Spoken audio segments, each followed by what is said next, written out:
Hey peepers, how we doing? We're out here today in the woods. We're going to cut some fire logs, I think. At least I'm going to show you what I do to cut fire logs. I'm going to show you a little trick that I've made, a little tool I made to make it a little easier. I'm going to show you what we have here. So I'm going to go ahead and put this camera on my chest and we're going to get busy showing you and telling you what we're doing out here. Okay? Okay, so what we have here, you can see I've already been working on it, is, if you watched my last video, I talked about it a little bit, but this is my neighbor's land, and he had some loggers come through, and what they didn't use or take, they let lay around. So there's a log right there. Looks like it might be a white oak or a shagbark hickory or something like that. I can't really tell. That's one of them. And then you'll have things like this right here, which is just a big pile of tree limbs and things like that laying around. So these have been sitting here since probably last year, before hunting season, so last summer probably. And it's a tangled mess. I don't like cutting in this kind of stuff because what happens is you start cutting and you might have a log that's pinched under pressure, things like that, that you don't know about, and you start cutting. Next thing you know, you cut something loose and a limb flies up, hits you in the face, knocks you down, knocks a saw out of your hand. That's how injuries happen. So what I like to do is I will take my four-wheeler with a winch, you can see that right there, and I will attempt, doesn't always work, I will tie my strap to a log and try to pull it loose and drag it out. You can see where all the sawdust is. I'll drag it out here so I can mark it and cut it then. Yeah, I mark my logs to make them all the same length because they fit my wood stove better and they sell better that way. When you tell somebody that's 16 inches long, I cut on my log 16 inches. So that's what I do. I've tried to pull these two smaller ones out, but they had a larger log laying across them. So I'm going to try to pull them out here in a little bit. And when I stop talking, I'm just going to start working and you guys can see what I'm doing. Another little tool I use, you can buy these things, but they're really expensive, I think. Did I bring it today? Yeah, I did. So I've used this with my paint just to lay it down on the log. I guess you guys can see that. To lay it in the log, and then I'll mark it with the paint, but I'm out of paint. So what I also like to do, I'm going to turn this down so you guys can actually see what I'm talking about. Can you guys see the screen? Yeah, okay. And I'll just put that right on there. And that way, when I'm cutting this log, I can put it on the other side. I can see, okay, there's the length I want to cut, right? I'll just make a little mark, go down again, put this end, where that, can you see? Put this end right where that first mark was, and then cut my next mark. So anyways, this is a little tool I made that sticks on your chainsaw. It does work. Little piece of pipe, and then this is just that PEX tubing right here that I put in there and cut the length. So that worked pretty well. But now I just use it with my hand. I'll walk up to the log, you know, spray paint it, or I'll just look at it and say, okay, that's the mark right there. You know, look away, that's still the mark. Find a mark on the tree that you can remember. Cut, go to the next one, mark it, cut it. You know, if you have marking tape, it works, or yeah, marking paint, it works. So I'm gonna turn this off. I'm gonna get set up and you can see what I do. Oh, one more tool I use. This little handy thing right here, which for some reason I've forgotten what the name of it is. But what you do is you'll stick it on your log like this, all right? Lift it up, and it lifts that log up for you, or like that. So you're not cutting, you can, but you don't really want to cut trees on the ground, because when your saw hits that ground, it might hit rocks or even dirt, will dull your chainsaw up really, really badly. So you don't want to do that. So this little handy tool jacks that log up, make a few cuts, let it down, lift it up again, and you're done. Simple as that. This log's probably not any good. It might be. I'll have to cut it up and see. But yeah, that's just one thing I do. But right now we're going to try to pull some logs out of here so we can separate them and get them out of there. So let me turn this off, I'll get set up, and I'll come back to you. We'll see if it works. Sometimes they get too tight in there, and I don't like to put too much pressure on my winch. But we'll give it a shot here. We got this little log tied up, and it seems pretty loose. So we'll see if it's worth, once I pull it out, we'll see if it's worth anything. It should be. And I've got my tow strap attached to it with my winch attached to that. We'll give it a shot, see what happens. I just need to take the time and fix it. I haven't. And always remember, I had my winch on pull to pull it up by hand. A little frustrating when you climb on your four-wheeler to pull a log out and your winch is still on free flow. So we'll see what happens here. Hopefully I can get her out. I couldn't before. Let me turn so you can actually see. Can you see? Yeah, let's see what happens. Pull on out of there. Oh, we almost had her. You cantankerous little hussy. There it goes. Okay, that's more better. Daggone, that was harder than it usually is. Okay, now that that's loose, let the four-wheeler just sit here.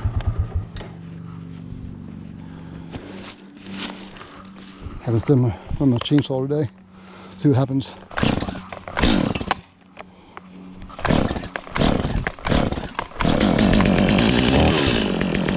Another tip. Do not start your chainsaw and run it full bore right away. What will happen is the piston will, I think it's a piston, I might get it reversed. The piston will heat up in certain spots quicker than the cylinder and vice versa, or vice versa. Anyways, if you do it, you'll get rub lines in your piston and you won't hold compression or just seize your engine up completely. So you want to give your mower, your chainsaw, a minute to warm up. Doesn't take long, just give it a minute or two to warm up. I'm going to see if this will stick on my chainsaw. It'll probably vibrate down, which is what it seems to be doing. If it goes down to the chain, it'll fly off. But you might be able to get a few swipes.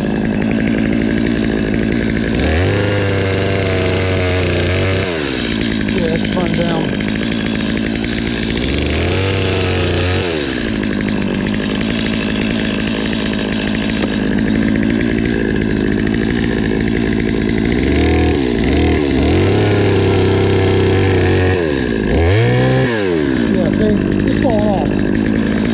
Stronger magnet, it would stay on there. So a lot of times what I do, I just mark it, look, mark it. You guys can't see what I'm doing. All I'm doing is marking it like this, eyeing where it's at, and making a little mark like that in my wood. So I know where I can come back, I can just go ahead and cut it all. So the next one is right about at that joint right there, which is what I like. Now I usually don't keep these joints. They're just too much of a pain in the butt to split.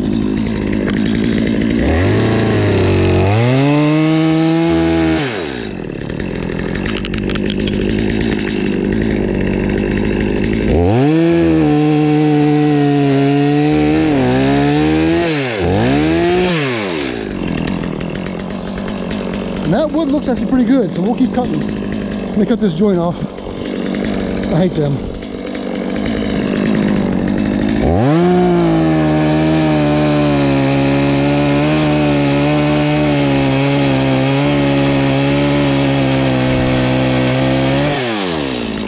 Doesn't look bad, so we'll keep rolling.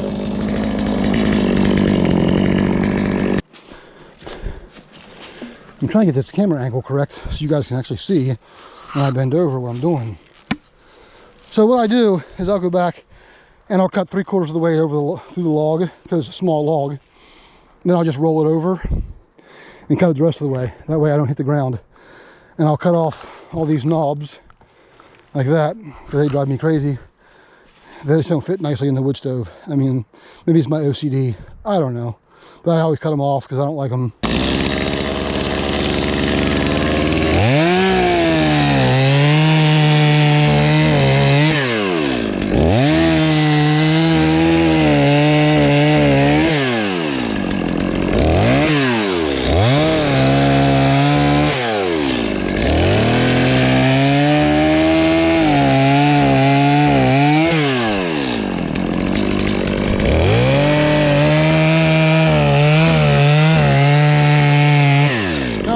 Roll it over. I know some of you guys know this stuff. If I get my camera angle right. I just roll over. I have to hold my foot on there to say it.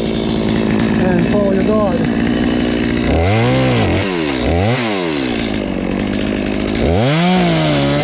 One thing of caution. Be careful shoving your chainsaw in like this. If you hit it right here, it'll kick back on you. That's what this is for. You hit that and it'll stop your chain. But if that doesn't work, or your hand doesn't catch it, you're gonna get a face full of chainsaw blades. So be very careful. Put your blade in like this. You see that? And then run it. Just like that. Simple. See that? Kick back. And we're done. We'll cut the rest of these up and see how good the wood looks. It's getting a little hanky now, so I'm going to leave that rest of that go. I'll show you what I'm talking about when I say hanky. A little pulpy. You don't want to burn pulpy wood in your... It just means rotten. See how... That one doesn't look too bad. This end is getting a little punky. Punky, not pulpy. I knew it wasn't the right word. Punky. See how it changes the consistency on the wood right here? That means it's rotten. This one here's not too bad, but I saw on the cut end it was getting pretty bad. I don't know if you can see that or not. Getting a little punky. And let me see a good end here I can show you. It looks pretty good. Numbers not too bad. A little punky along the edges, not bad. Still got a lot of good wood in there to burn, so that won't be a bad log to burn. I probably won't even split that one, it's so small. So, now my picaroon. I don't like bending over, I got a bad back. So this thing is invaluable to me. All I do is walk up, smack it, pick it up. Now you're thinking, how are you gonna get it off there? Well, I'll show you. Just lay it down and you push, it comes right off. There's some punky wood, see that? It's just softer. Might be able to hear a difference, let me see. Not much, maybe it's okay. I don't know, maybe I'm a liar.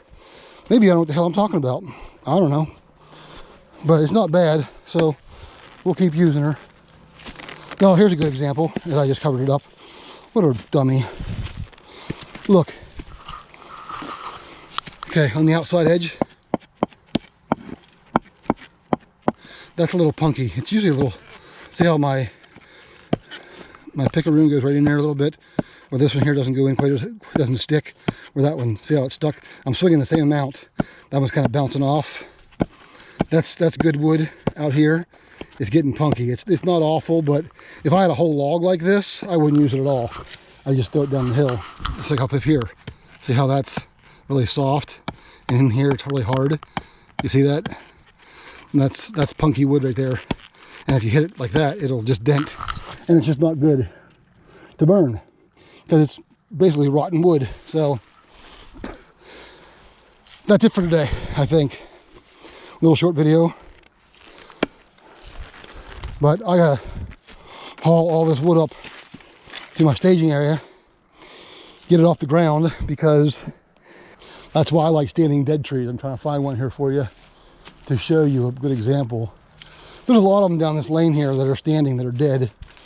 Now, let me walk down here and show you something.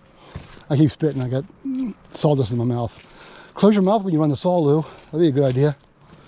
So this tree here, I'm not sure what that is. If I had to guess, looks like a maple of some sort. It might be a maple. No, it looks like shagbark. Okay. But anyways, yeah, that one's up off the ground. That should be good to go. That wood should be nice and dry. It might even, the limbs down here might even be good to burn this year. And I'll probably get to it next. But right now, I want to look at some of these logs that are laying down here and see if I can pull them out, see if they're any good. Let's go up here and look at this one. Another chunk of wood I keep finding. Nothing like when you go home and you sniff or you blow your nose and chunks of wood come out. That's yummy. If you don't like snakes or bugs, wood cutting is not for you. Okay? Ooh, that sounds... Yeah, it's punky on the outside for sure. Doesn't sound bad though. It sounds pretty dry. Get up here and look at her. It's not good. I'm not even going to worry about it. Okay, it's not bad. It sounds good. Oh wow, it's really good. That's a big log. I will try to drag that out here in a minute. I won't show you that. Yeah, go. Okay, I'm talking too much. Shut up, Lou. Like I said, I have lots of energy, so it's coming out in my talking. So I'm gonna get this log put up. I'm gonna pull the rest of these out, hopefully. We'll see how much time I have left. It's almost 5 o'clock. Yeah, we'll see. So anyways, thanks for watching. Hunting season starts this weekend, but I am not going out because it's gonna be 80 degrees. So I don't wanna shoot a deer when it's 80 degrees out. Not that I would be lucky enough to get one the first day, but I did last year. So I don't wanna even go out and be tempted by it. So I'm gonna stay out of the tree stands. But the following weekend, I might be able to go out. I don't know where I'll be just yet. Got some arrangements, got some family I want to go visit, and we'll leave it at that. But yeah, that's the work for today. That's all we're doing. Thanks for watching. Hit subscribe, hit that like button, hit notifications, whatever you want to do. If you don't want to do that, that's okay too. The biggest thing that helps me is when you make comments on my videos. I answer them as quickly as I can. I will, and also if you share the video, the sharing the videos, get it out to more people, get more subscribers. I only have 32, so we're a long ways off. I'd like to get to 100 here soon, and then maybe 500, and we'll see where it goes from there. All right, so thank you very much, and we'll talk to you later. Bye.